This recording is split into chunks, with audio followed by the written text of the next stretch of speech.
I mean, from a Smartabase angle as well, we've actually used a lot of the features that a lot of people probably don't even know about so much. Things like the copy for next session, copy to clipboard. We use a combination of databases and search lists.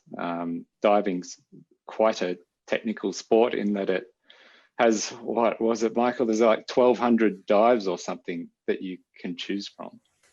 Yeah, and that's just in the water. So combine that with dry land as well. Yeah, our data points are certainly up there.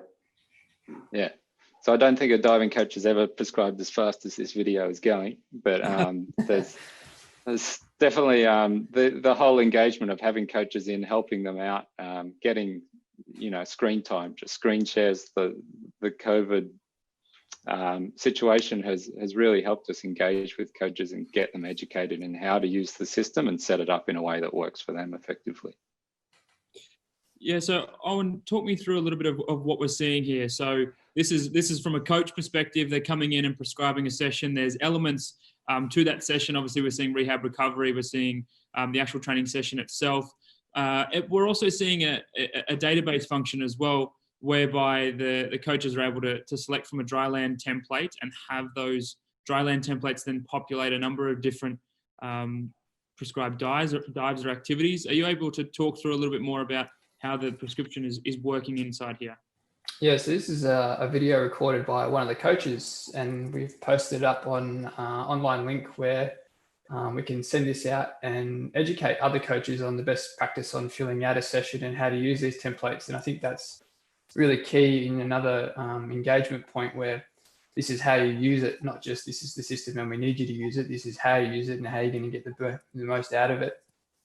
And like you said, the template integration that we've got here is really valuable, where coaches can save these templates that they would spend a bit of time, you know, going through with the fine-tooth comb and getting their dives and everything all sorted and ready. And to have to do that every time is just painstaking, really. But with these templates, it's just a matter of bringing them in and applying them to their different athletes. We've also got the function where you can play with your own templates out in Excel, which might be a bit more familiar for some users, where they can alter their sessions and templates and import and export with that paste from Excel function. I think that's really been another valuable use in there as well. Very nice. And I think this is just one of the first times that even coaches can share the templates. So they're actually sharing some of the knowledge that they're building within AMS as well. It's exactly what I was going to say. And one of the things I think that's going down, this is relatively quite new in the development, is that the option to go out to Excel, although some coaches want to keep some of their stuff private, they don't have to share that. They can bring their workouts, but then here we can see on the screen the templates that we actually create inside. There's an opportunity for us to see what each other is doing, and we purposely did that and made that a thing so that we can actually share each other's practices, which has a coach education link moving forward.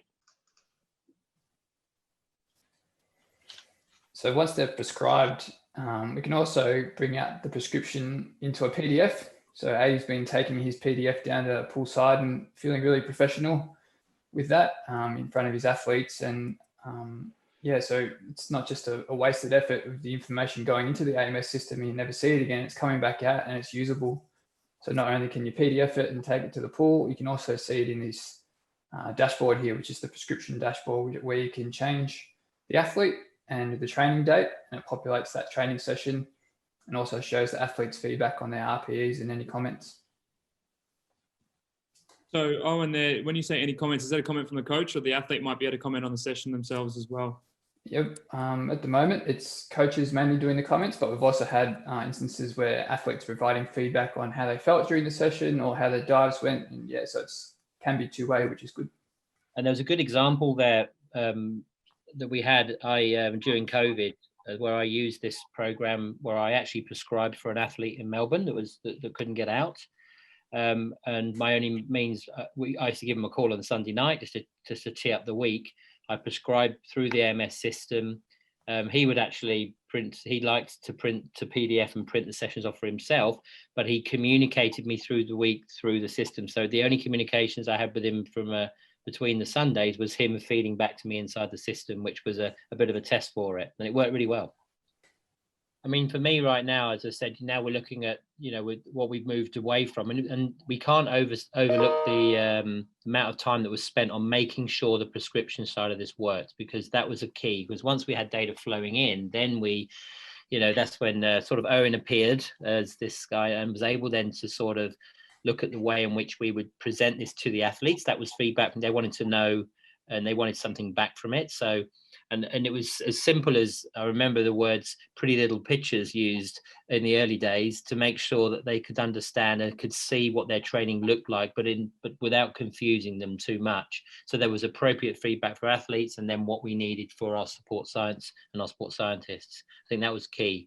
In the future, I mean, today it's interesting. With this webinar, I found myself with a day today where I'm absolutely bogged down, and I'm experimenting with it, different ways of using it. Today, I've asked the athletes to prescribe their own session this afternoon, so they themselves go in and learn how to do that. And it's interesting how we have those different age groups, how the different interactions. Yes, maybe with the younger ones, you've got to spoon feed a little bit more, but the older athletes end up running with it, and great conversations then spoil out of some of the data. But that's where we're at now. I'm literally was talking to Michael this morning about, this now really should be formulating how we report weekly, how the team reviews a week, how we move forward into the next week, but also reporting up to performance directors and letting people know about, recoveries from injuries, performance, how we've prepared into competitions. This data needs to be now pushed out into the right directions. And I think that's probably what's next, is now that we have the pretty little pictures and the data, not only making decisions day to day, week to week, back what I'm designing for coaching and how I'm moving my athletes in a plan, but also what am I doing to keep the appropriate people in my team informed, whether that's the direct support team themselves, or even, as I said, other national coaches and performance directors.